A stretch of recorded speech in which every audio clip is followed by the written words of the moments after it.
నమస్కారం. ఘంటారావానికి స్వాగతం. ముందుగా ప్రధానాంశాలు.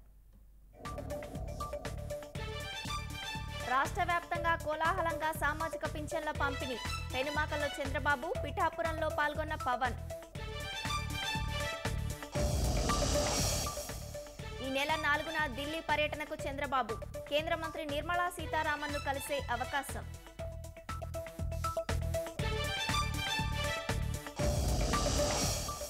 శాంతి భద్రతల పరిరక్షణలో కఠినంగానే ఉంటాం. ఆఖరి శ్వాస వరకు ప్రజల కోసమే పనిచేస్తానన్న పవన్.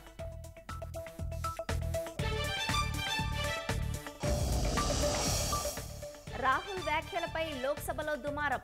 క్షమాపణ చెప్పాలని అమిత్ షా డిమాండ్.